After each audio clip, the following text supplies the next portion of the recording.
I still have, what's that time now? I think it's 11:30 now or 12. I still have almost 3 hours to go to work. So I'll quickly go to the grocery and do some shopping because I don't have any fresh food like, salad. I need salad. I have a lot of meat, but no salad, no veggies. I need some. Ayan na, punta muna tayo ng grocery. I have to turn off the video. Hang on. Anyway, I'm just showing you. I'm off to Southside. It's another part of Rockhampton. I have to cross the old bridge. That's it, Southside. I can't explain. I'm not good in telling directions. Hello! Kakauwi ko lang. Oh my God.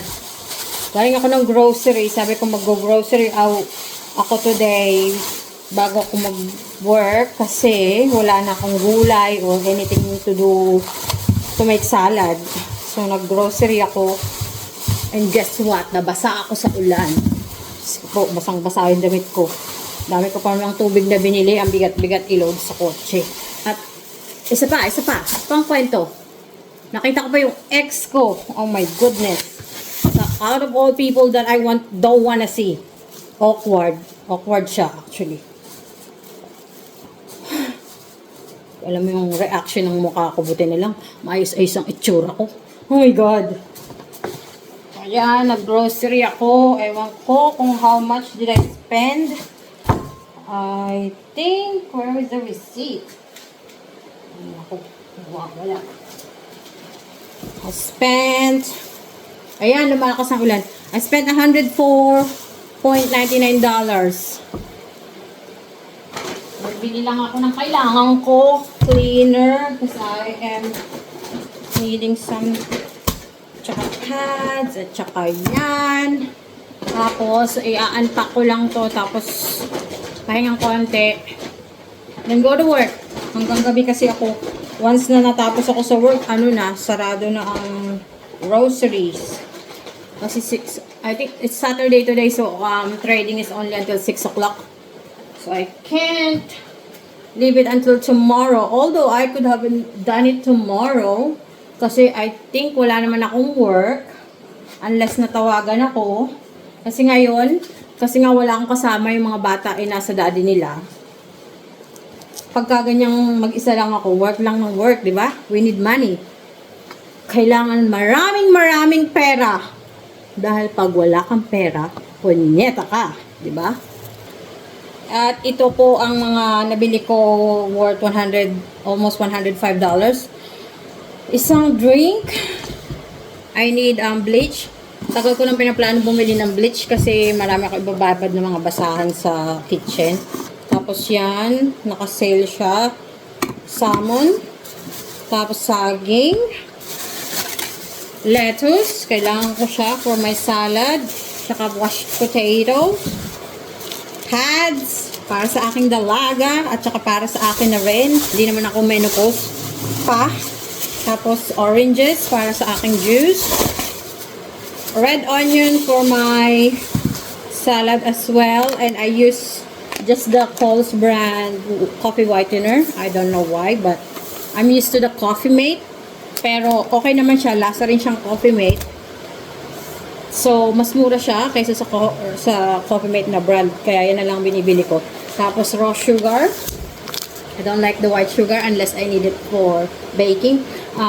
Ito kasi naka-half sale. Pag half sale siya, I usually buy like 5 bottles each.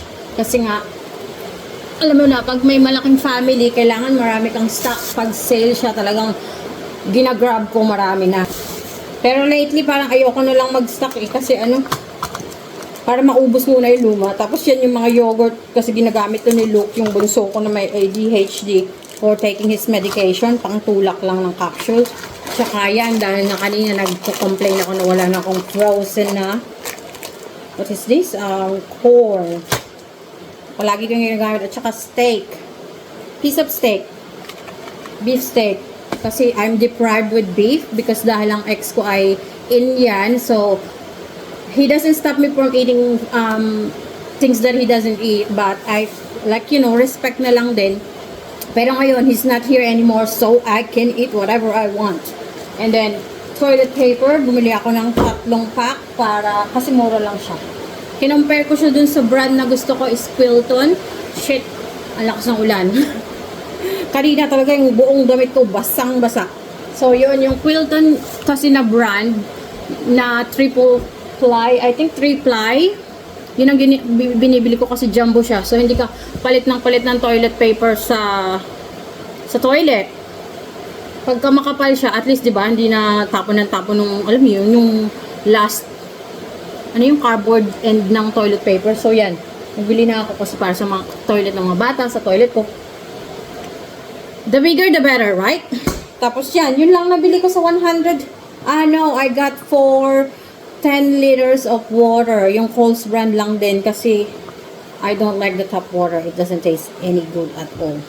Yun lang, 105 na.